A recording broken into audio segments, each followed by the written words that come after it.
শুনেন, আন্দোলন কিন্তু ভাই মাত্র শুরু করেছেন, একদিনে দাবি আদায় হবে না। দাবি আদায় করার জন্য যদি আঙ্গুল বাঁকা করতে হয়, আপনাদের আঙ্গুল বাঁকা করতে হবে। আপনারা কি রাজি আছেন? 2025 সালে সরকার যে একটি নীতিমালা জারি করেছে, এই নীতিমালা আপনাদের সাথে এক প্রকারের প্রতারণা করা হয়েছে। এই নীতিমালার মাধ্যমে আমরা মনে করি এদেশের লক্ষ কোটি শ্রমিক ভাইদের পেটে এই সরকার পরিকল্পিতভাবে লাথি মেরেছেন। হাজার হাজার শ্রমিককে তারা পথে নামিয়ে দিয়েছেন।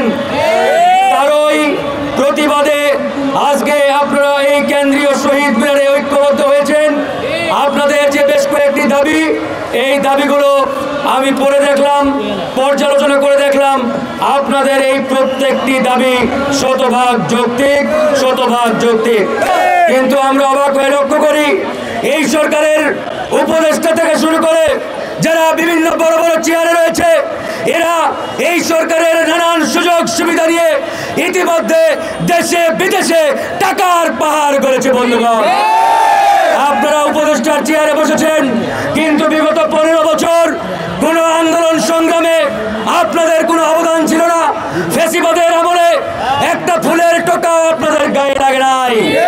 কিন্তু আজকে আপনারা উপদেষ্টার চেয়ারে, মন্ত্রীর চেয়ারে, ওই মিন্টু রোড, হেয়ার রোডে বাড়ি, বিদেশে বউ বাচ্চা নিয়ে ঘুরতে যান, এসি গাড়িতে ঘুরেন, এগুলো নিয়ে আপনাদের সমস্যা নেই। সমস্যা কোথায়? এই যে আমার শ্রমিক ভাইরা যারা দিনে দুবেলা ডাল ভাতকে বেঁচে থাকার চেষ্টা করে, আপনারা এই শ্রমিকদের পেটে লাথি মেরে তাদের ভাত মুখের সামনে থেকে কেড়ে নিচ্ছে।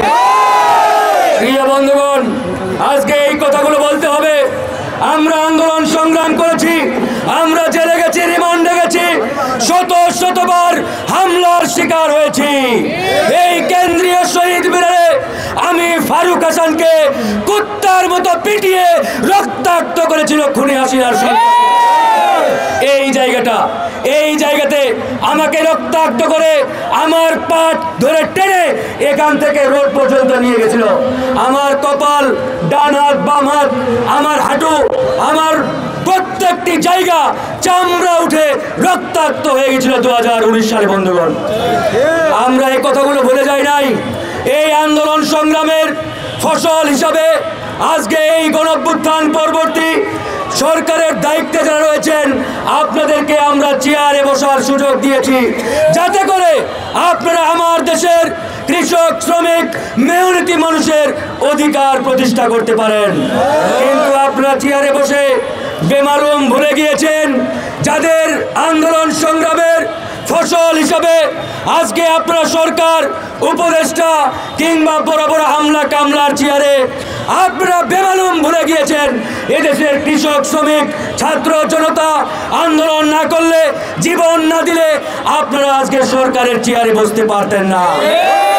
ভাইরা আমার, আজকে দেখেন এই যে প্রায় 1400 মানুষ জীবন দিয়েছেন, 1400 ছাত্র জনতা শহীদ হয়েছেন। একটা শহীদ পাবেন না এই সরকারের যারা মন্ত্রী চেয়ারে আছে, তাদের বউ বাচ্চা পোলাপানরা জীবন দিয়েছে। কোন বড় বড় নেতার ছেলে মেয়ে জীবন দেয় নাই। এই আন্দোলনে জীবন দিয়েছে আপনার আমার মতো খেটে খাওয়া কৃষক, শ্রমিকের সন্তানেরা। বন্ধুগণ, আপনাদের সন্তানেরা জীবন দেয়, কৃষক ভাইরা জীবন দেয়, শ্রমিক ভাইরা রক্ত দেয়। আর আমাদের এই লুটেরা আমার এই দেশের ওই উঁচু উঁচু চেয়ারগুলোতে যারা বসে রয়েছে, এরা এদেশের এই কৃষক, শ্রমিক, মেহনতি মানুষের কথা বেমালুম ভুলে যায়। আজকে এই যে আপনারা দাবিগুলো তুলেছেন, একটা দাবি যদি অযৌক্তিক হয়, অন্যায় হয়, আমি এই সরকারের কাছে জানতে চাই, এই সরকারের কাছে আহ্বান জানাই, আপনারা ওই সচিবালয় থেকে, যমুনা থেকে এখানে আসেন, এই ভাইদের সাথে কথা বলেন।